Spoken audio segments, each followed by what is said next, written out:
So, welcome, colleagues, to this webinar. Um, this meeting is hosted by ICVA, but we are joined by our colleagues from Interaction, Stephanie, and Alex from NEAR, as well as Jeremy Rempel from ICVA. They will be taking us through the Grand Bargain as it stands today. And it will be followed by a conversation with you all on the future and current aspects. So without further ado, let me turn to Jeremy to lead us through the session. Thank you.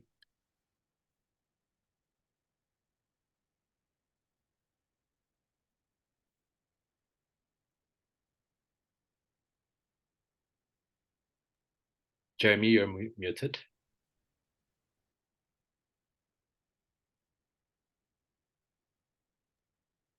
Sorry, Jeremy, you are muted.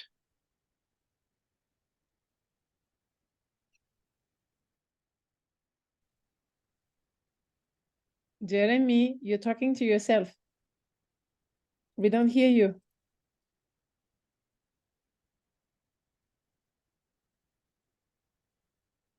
I don't think he's realizing, actually.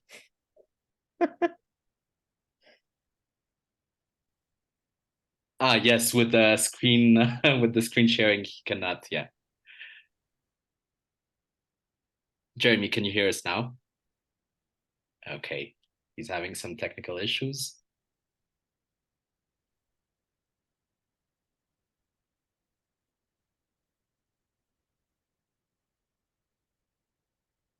I'm unmuted. You're on mute. Stay muted. Oh, we can hear you now. Sorry.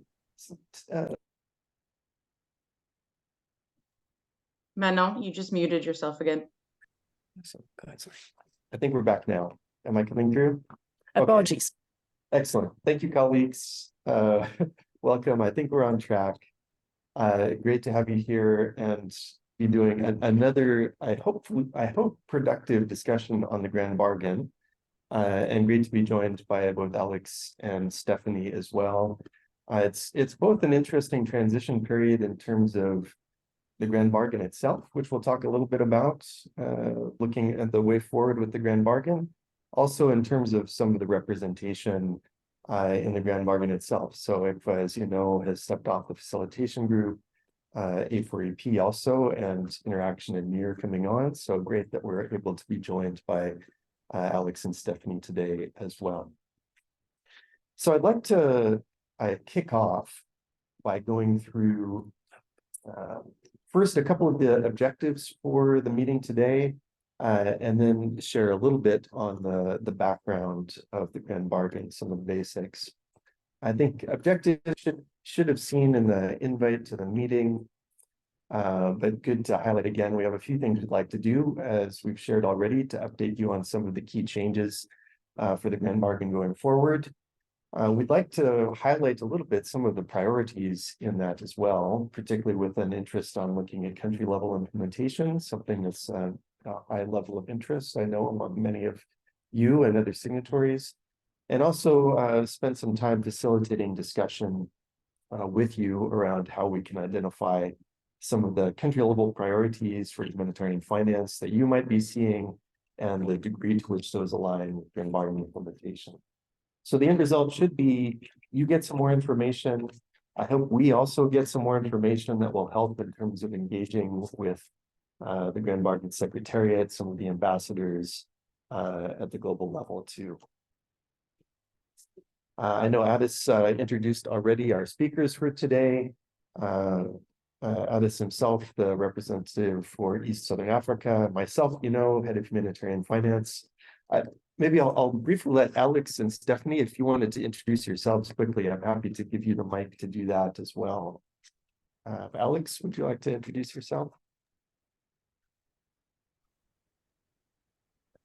Thanks, Jeremy. Good afternoon, everyone. So I'm Alex Masson. I work with NEAR in the advocacy work. and I am, well, it's all written here. I am the focal point for NIA in the Grand Bargain. Great to be here and looking forward to the conversation. Hi, everybody. I'm Stephanie Schultz. I work with Interaction. I'm on the humanitarian policy team, and I focus on humanitarian financing, Grand Bargain, UN partnerships, and I am the Grand Bargain Facilitation Group NGO rep for Interaction.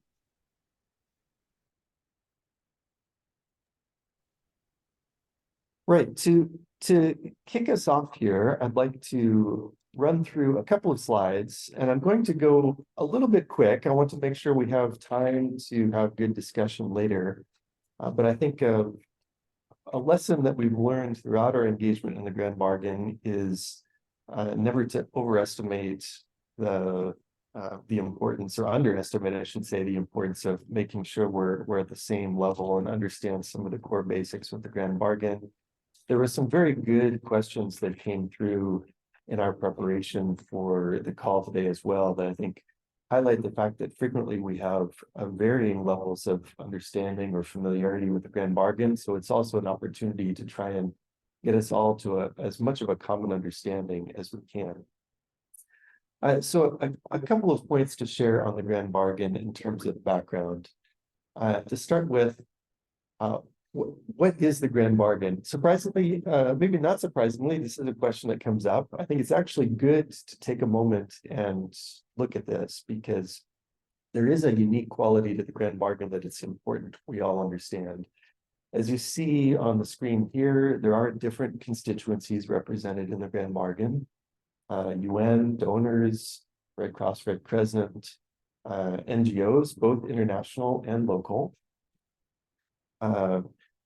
Together, the idea is all of these constituencies take action. And that's an important point, I think, to recognize, that the Grand Bargain is not about just one constituency acting. It's not just about donors taking action.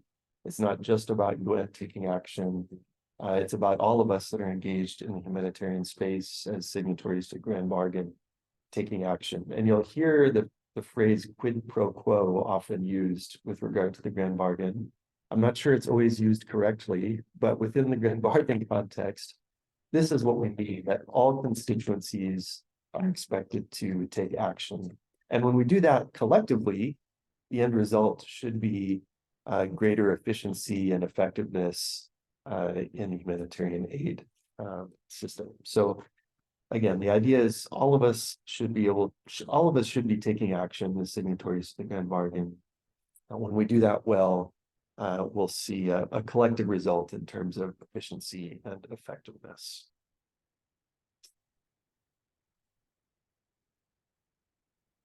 Right. We'll spend a few minutes here just going through, again, a few of the basics in terms of development of the Grand Bargain, where we are now. I think helpful to take a quick step back and actually look at the Grand Bargain 1.0 structure. Well, I won't read through all of these, but hopefully you can see them on the screen.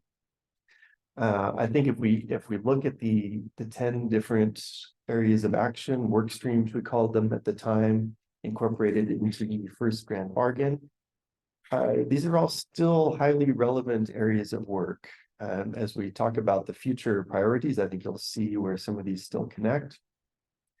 But also good to understand that these areas of action were important before the Grand Bargain existed. I think there'll continue to be a need to make progress in these areas after the Grand Bargain ceases to exist someday.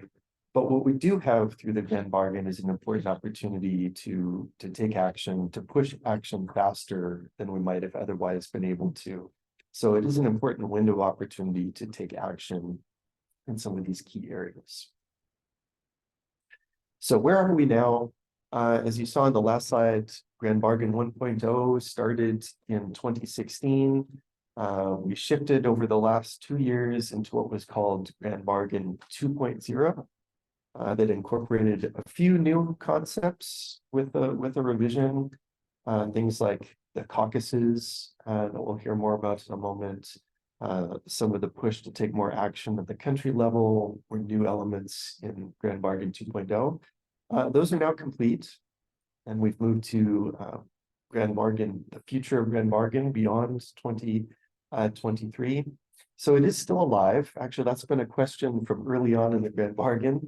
Is it still alive? I would say yes. Action is still happening. People are still working on implementation of the commitments. And notably, the areas of focus you'll see there that were also part of what was highlighted in Grand Bargain 1.0 remain valid. They remain relevant and important pieces of work where we need to take further action. Is it still valuable? No, is the platform itself still valuable? I think, again, as I shared earlier, it is a unique platform. There really is not an alternative or a different approach that involves the same grouping of stakeholders the way we do in the Grand Bargain.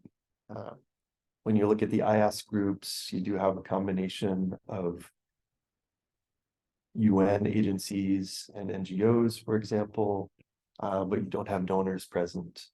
You have groups active like the Good Humanitarian Donorship Initiative with donors, but don't include other actors. So it is a unique platform that still has, I think, an important place to bring together stakeholders in something of a unique and equal playing field.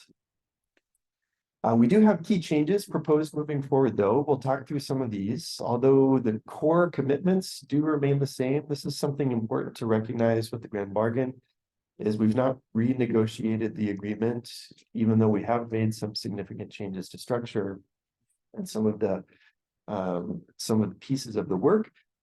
We've not renegotiated the agreement and the core commitments driving what we call the quid pro quo. So the elements of expected action have remained since the beginning.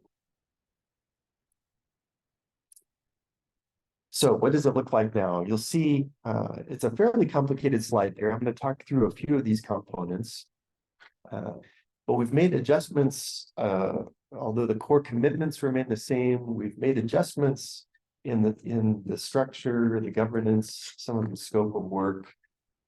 So broad adjustments across the Grand Bargain, also to some of the resourcing and accountability pieces. So quite broad adjustments in the Grand Bargain moving forward. So I'll dig in a little bit to each of these. On Grand Bargain scope, a couple of things to highlight. One, the current enabling priorities. So this was something developed in Grand Bargain 2.0 was enabling priorities. So top priority areas of action within the Grand Bargain. Those were identified as localization, participation, and quality funding. Those elements continue with a little bit of a distinction now between localization and participation as separate lines of action. Quality funding continues as well. In the discussion section, we could maybe dig in a little deeper if there's interest to what we mean by these areas. There were some questions coming up around that. But localization obviously focused on how we get funding more directly to local partners, as well as incorporate partners more effectively in generating proposals and making decisions around aid, participation, incorporating partners additionally in needs assessment and action, quality funding, looking particularly at how we increase both multi-year funding, at the same time reducing some of the earmarking or some of the requirements around how we spend funding. So those areas continue as priorities in the new Grand Bargain way forward. But we also add a new focus area that's titled leveraging the value of the Grand Bargain as a unique platform to catalyze sector-wide transformation. So what does that mean exactly? You'll see a few examples here in the text around how we look at shrinking humanitarian needs. I think that can be linked quite closely to the idea of the nexus. At the same time, how we strengthen partnerships, look more at prevention, mitigation, preparedness, early action. So anticipatory action, also a key element there. So that is a new focus area. We'll talk more about what that means. Just a quick highlighting too, you'll see in the slide on the right, or in the photo on the right, there are some cross-cutting themes or issues that we handle in the grand bargain as well. Those have been highlighted as gender, so working closely with gender issues, how those are incorporated into implementation of commitments, as well as risk sharing, which has been highlighted as a core foundational issue around how different funding partners can trust each other better. I think most of you should be aware there's a risk sharing framework that's been introduced through the work of Interaction, Netherlands, ICRC, to help focus on this issue. So there's a couple of cross-cutting themes as well that continue forward in the grand bargain. On governance, a couple of quick points to highlight. Some changes from Grand Bargain 2.0 to 3, or Grand Bargain Future. A significant change is a shift from a single eminent person, so a single person responsible for the overall political guidance of the Grand Bargain, to 3 ambassadors. So we've divided up that role a little bit. Jan Egeland, who was the eminent person the last 2 years, has transitioned over to a grouping of 3 ambassadors. I'll come back to that in a moment to share a little bit more specifically what they do, but that is a very different structure moving forward. There's also been a lightening of the facilitation group, really more a focusing of the facilitation group at a Sherpa level, so a slightly more senior level to hopefully support the ambassadors and more clear decision-making, as well as a stronger secretariat. They're adding a senior position to the secretariat as well to take on some role in supporting the ambassadors as well as connecting with the facilitation group as well. And I'll come back with a slide in a moment to show how there's an interaction there. Around structure, not a huge amount of change around structure, but a couple of things to highlight in particular. You'll see we've come up to 66 signatories. I think even in the last year, we've continued to add a couple of signatories.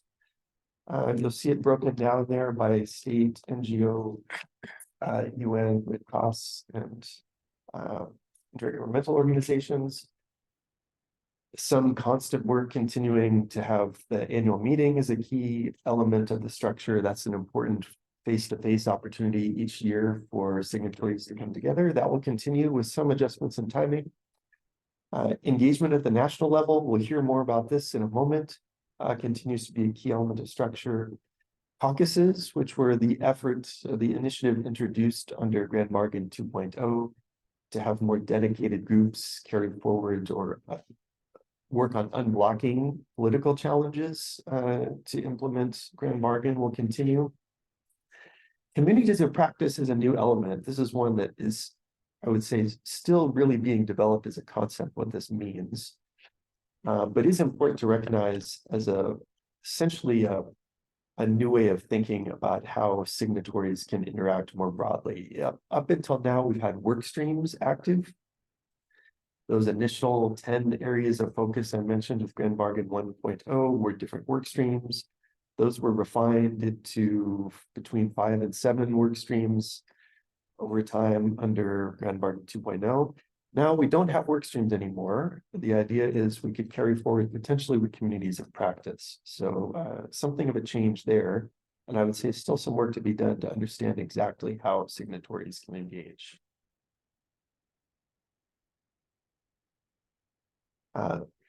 Very briefly, timeline. I've mentioned a couple of times already.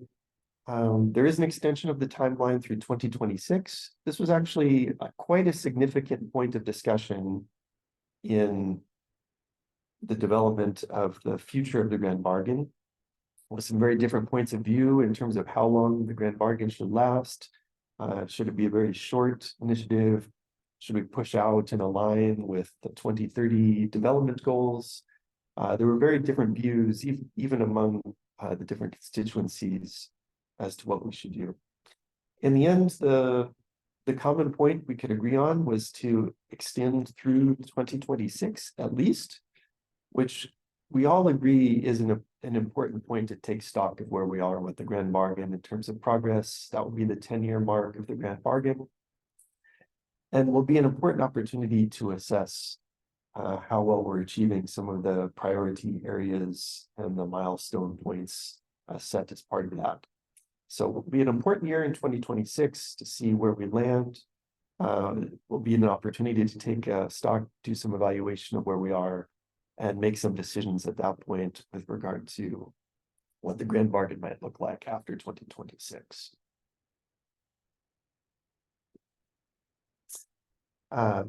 Note there'll be a slightly different annual meeting that year. So the idea is there would be a more substantive review that would be covered at the 2026 annual meeting, and would also be, as I said, the 10-year anniversary mark. So a good opportunity to assess where we are. Right, governance and structure. I wanted to come back to this. I mentioned a little bit earlier some changes both to governance and structure. It is good to have a quick look at how these interact. So there is something of a tripartite oversight relationship for the Grand Bargain, where we have the ambassadors leading on specific areas. So you'll see the 3 new ambassadors there listed: Jamila Mahmoud, who is leading on participation; Manuel Bessler, who's leading on localization; Michael Kuhler, leading on sector-wide transformation. This is the new focus area linked to Nexus, anticipatory action, etc. As well as Manuel Bessler and Michael Kuhler co-leading on quality funding, which is a topic that cuts across both of those areas. So you'll see the breakdown of where the new ambassadors lead. I think also the facilitation group noted there, as well as the secretariat, and you can see there is a circular relationship of advising and supporting between these 3 groups. And this is a new structure, so I would say still in a little bit of a learning curve, but this is the idea: is you have these 3 bodies that provide mutual support and advice to each other. Right. That's it on the basic background of where we are with the Grand Bargain, some of the work that's led us up to the future direction. So we'll try and shift here quickly into some of the other speakers and discussion. Just very quickly to transition, we had quite good responses to some of the pre-survey work that was sent out before the event. So thought we'd highlight these quickly as we transition here. Quite strong interest in learning more about the Grand Bargain ambassador role, country level implementation, which we're going to hear more about in a moment. Some of the focus area priorities, which we're also going to hear more about, as well as the cross-cutting themes. So clear interest in those areas. That's good to highlight. Hopefully we can cover those both in presentation and discussion here.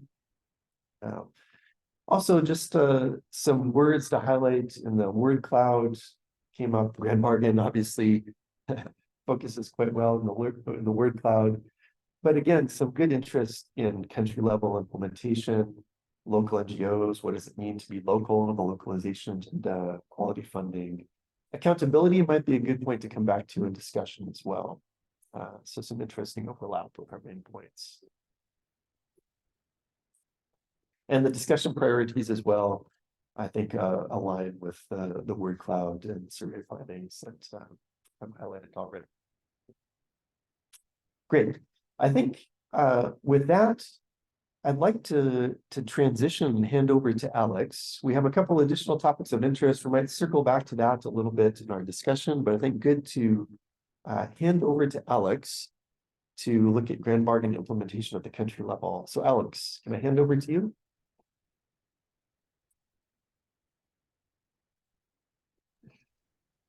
Who knows? Thank you so much, Jeremy, for the overview and for taking us right into the topic of what does the next 3 years look like, and what can we expect, and where can we expect engagement, and on what basis. So shifting a bit from the overall presentation, I'm going to really focus on one aspect, which is the Grand Bargain and country level. And assuming that it's not an equally known topic across everyone, because it's, well, as the first bullet point says it, the Grand Bargain was never set up to engage at country level. So I think that explains also why we all are on very different level of understanding and experience and engagement when it comes to that aspect of the Grand Bargain. So yeah, some background. I thought that would be helpful. I like to remind ourselves that the Grand Bargain was never set up to engage at the national level, and that was never a consideration. And that has come from, well, the shortcomings that were already experienced after a few years, especially in the localization work stream. And I would not say that the other work streams didn't consider it, but we have not seen necessarily something out of that concern. From what I know, and I'm happy to be told wrong, but the only work stream and element of the Grand Bargain which really started to look at it was the work stream on localization, which started out of necessity from the feedback that we were getting, not only from local actors, but also from a number of NGOs who were a bit concerned that the conversation were not really trickling down. So we set up 2020, 2021, some country level dialogues who showed that there was a very vast, broad, diverse understanding of what the Grand Bargain was trying to do and what localization was about, and the fact that actually there was even the need to have a conversation at the national level. And that was transformed through the second edition of the Grand Bargain into a national reference group, which, if you ask me, is a terrible name. But it's okay. I mean, it's only a name.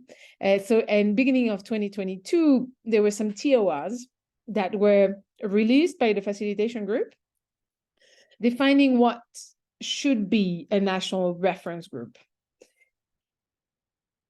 We'll see that later. Didn't go that well, and I'll come back to why it didn't go that well. And while we're still talking about it, and we don't see a lot happening.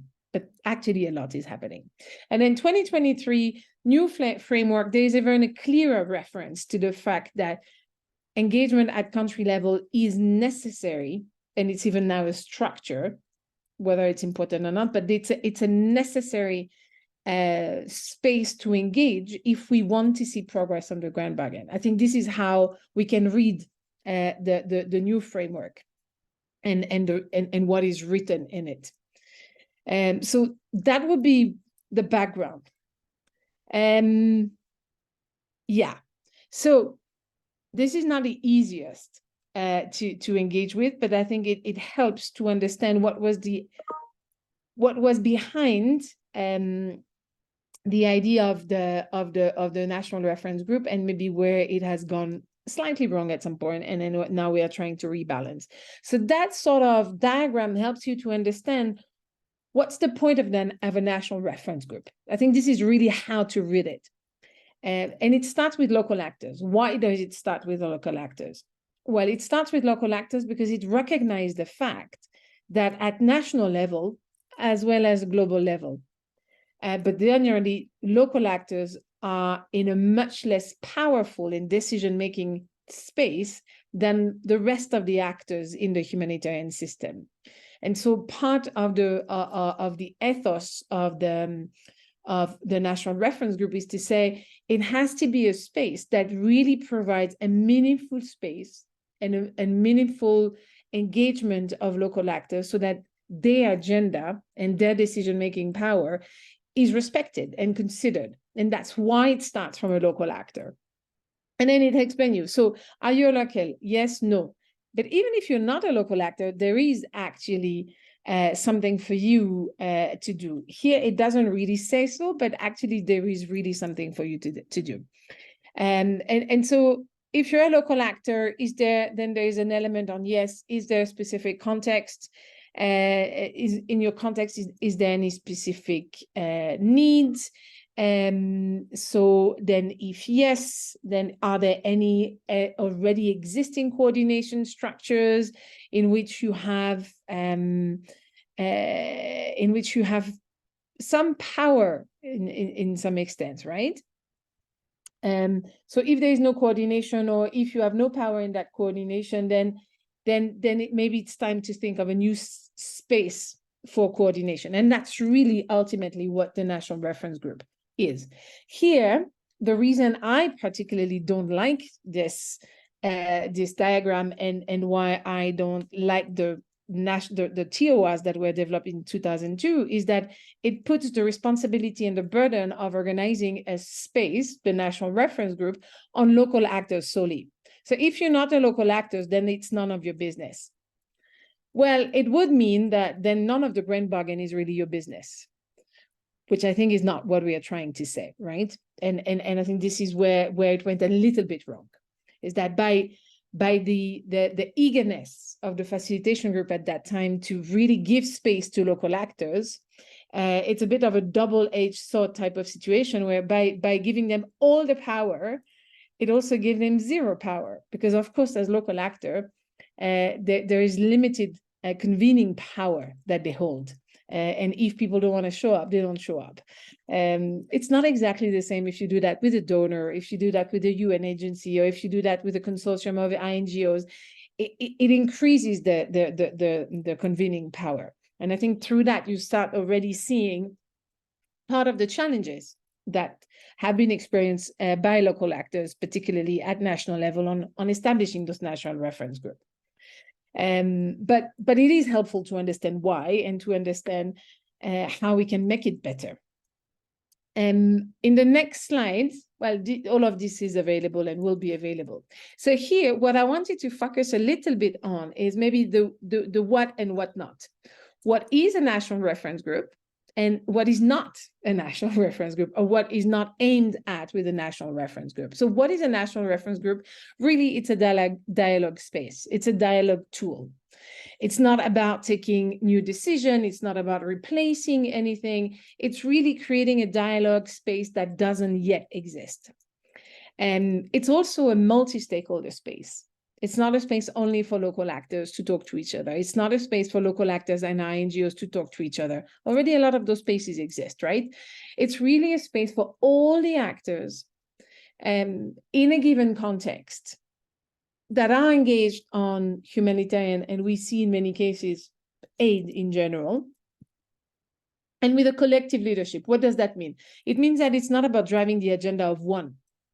It's driving and agreeing on a collective agenda. What is that we can collectively move and push to overcome the barriers that we know in our specific context? We know that a lot of the policies, a lot of the recommendations are global. They're not context specific. And some of them need to be more context specific to make sense. And this is what collective leadership and collective agenda can achieve at national level.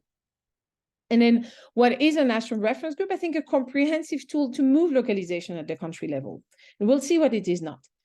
So it's not only an extra layer of conversation on localization. We all know that there are a lot of spaces to talk about localization at national context. But they are all limited. They are all limited in different aspects. So what we want to achieve with the national reference group is to actually have one space where, again, it is multi-stakeholder and collective. It's not driven by one agency, one type of actor. So yes, so a national reference group is not a competing structure. It should be an inclusive structure. We have had a lot of conversation, and I'm going to mention just a few. It's not exclusive, but we have had a lot of conversation with different existing localization initiatives at national level, like C4C, like localization working groups of an NGO Forum, a localization task force led by OCHA. We have had, and every time there's like, oh, but there's already something. Yes, but in C4C, do you have UN agencies? Do you have donors?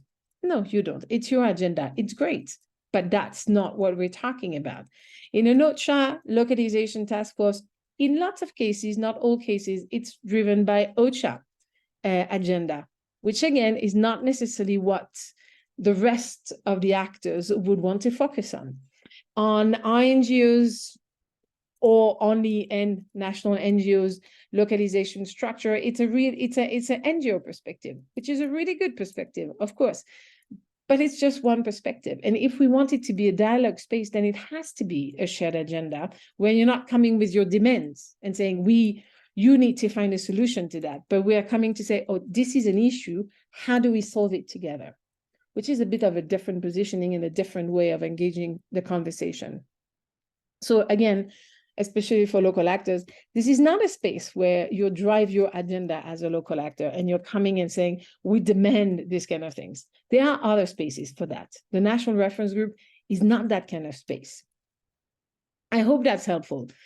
I imagine that maybe some people may disagree, not disagree, have a lot of questions. This is why we are here. It's to have those conversations. So really don't hold when we have the conversation. And then last slide, I just wanted to tell you a bit where we are and what are the ongoing pieces of work. So one of the ongoing or starting conversations or piece of work that we have agreed, and we have not really started, to be very honest, is as part of the Grand Bargain with the facilitation group is to do a mapping of localization initiatives at national level. Why? Well, because there are so many and everybody has a different opinion of what's existing and what's needed because everybody has a different view on what exists and what is driven. So we thought that having a mapping is going to help to really understand what's the landscape and how we can best support the landscape. Because it's not to say that a national reference group should be created in like a new space should be created. It can be that there are spaces that can be adapted to be more open. And that's a great national reference group, right? So, but to do that, we need to have that mapping and to stop acting on what we know, but not acting on what we don't know. So that's the reason we are doing that mapping. But we have also some initiatives, specifically around the NRGs that have either been launched, where we have ongoing and active conversation and where we have had interest. And so far the conversation are not really moving for a number of different reasons. In the Q&A, in the emails, I'm happy to go more in details about the specifics. But yes, it has been launched in Turkey, Northwest Syria, DRC, and Lebanon in very different shape and form, just to be very clear about that. In Lebanon, it has never been called a national reference group, and it will never be called a national reference group. It's called a localization task force, but it acts exactly as a national reference group. We have ongoing and active conversation in different contexts: Myanmar, Kenya, Uganda, Philippines, Yemen, Palestine might not really move in the next near future, at least. And then we have interest. We have had interest in Indonesia and Pakistan, in a number of different countries, but for different reasons, it has not really progressed. I do believe that more progress in more countries will also encourage and give options to countries where there has been interest, but there was not really an easy way to find a way forward. I hope this is helpful. I know it's a lot of information, especially if you have never heard about that, but that's what the discussion is for, and I'm really looking forward to it. Excellent. Thanks, Alex, for sharing your reflections on Grand Bargain at a country level. I think you highlighted a few important points there, certainly around the collective agenda and link there. It's also a place for us to work collaboratively, not just with one constituency. And it's good to highlight the point you made at the start that actually there's been a progression in time over the Grand Bargain to recognize the importance of this interaction that didn't exist at the start. But that, in my time with the Grand Bargain, has certainly been a pretty major shift from really wanting to have a very hands-off approach at the country level at the start to, whether we're doing it good or not yet, at least having the desire to do something there to engage more effectively. So I would encourage those participants listening in to think about some good questions. There were already some very good questions around engagement at the country level that came out in the survey work that we can cover. So I think some good topics for discussion. Stephanie, I'd like to shift over to you. We've heard quite a bit about some of the topics that we're looking at in the Grand Bargain. It sounds like a lot. It always has been a lot. But what are some of the reflections you have around priorities moving forward? How we can refine our focus there? Over to you. Thanks, Jeremy. And thanks, Alex. So I mean, this really just, I think, is tying into everything that we have said thus far, especially at the beginning when we mentioned that Alex and I are both taking the seats on the facilitation group. So we are in these conversations, but this opportunity right now and other engagements with the NGOs are really going to give us an opportunity to find out from you guys, how do we want to approach the topics that the Grand Bargain is saying that they have prioritized? So as you guys can see here, each of the different ambassadors focuses on different areas: participation, localization, quality funding, and sector-wide transformation. So that is like innovative financing, it's anticipatory action. But these are huge umbrellas of issues. There are lots of different things that go on into quality funding. There's multi-year funding, there's making flexible, but funding more flexible. So from our side, we have some idea of what are the priority areas that we think, but we also would really like to get validation from all of you and to hear from all of you if we are pushing on the right subject areas. And also just to kind of see what engagement you all are willing to have. I mean, the emphasis currently is that we want to make sure that what we're doing at the HQ level of the Grand Bargain, the point is that it will be useful for you at the field level. So we need to be checking in with you guys from the start of Alex and I sitting on the facilitation group to make sure that we're even focusing on the right angles of these subject areas. And so that's really what it would be helpful to hear from all of you. What areas or issues specific underneath these broad umbrellas are most important to your organizations? What about localization do you want us to be pushing for at the facilitation group level? Is it I mean, cascading overheads? I can just list a bunch of issues that have come up under each of these umbrellas, but I would like to hear from you guys on, we would like to hear from y'all on your priorities. Right now, I think, Alex, there is an anticipatory action caucus that is ongoing right now. And so that is currently underway. There have been no other caucuses that have started since we have taken on Grand Bargain 3.0. And we really do want to kind of maximize the fact that y'all are the frontline workers. You guys are the people who know the most about these issues, and you're the people that will have to be implementing, that are implementing and are already dealing with the day-to-day challenges of the existing system. And we want to make sure that we hear from you guys. We're able to megaphone your voices, but also that Alex and I, in our individual discussions, are pushing for these same things, and that we have a huge voice as a constituency. And Alex, yes, I see your comments that it is an interest group, not an official caucus.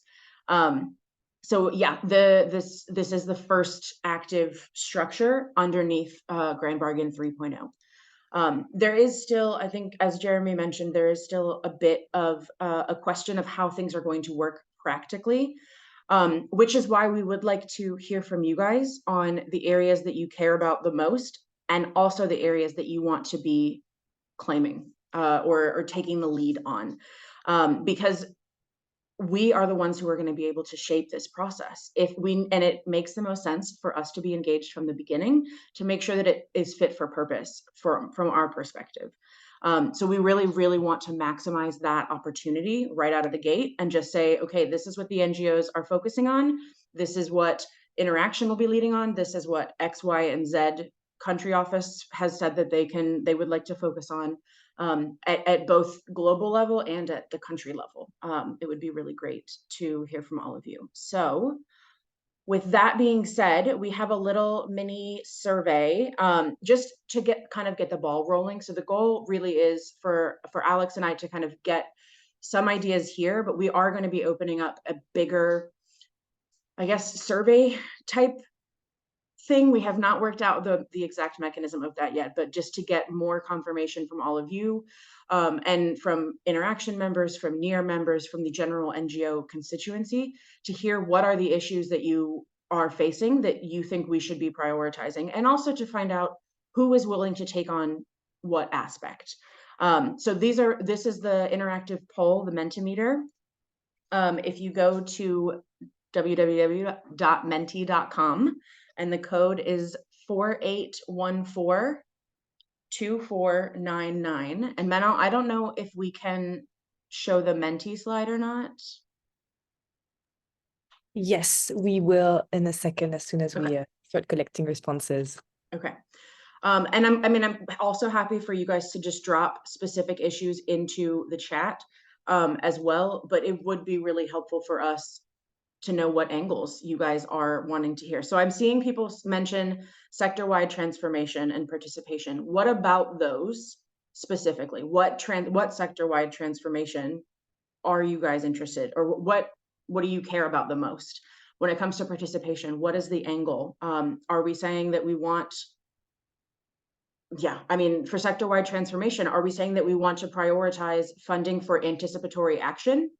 Are we saying, yes, I guess that is one of the questions. So feel free to drop in the chat. Please feel free to answer in the poll. Anthony, I am seeing the direct funding and equal partnership and accountability to local CSOs. Yes, direct funding, absolutely agree.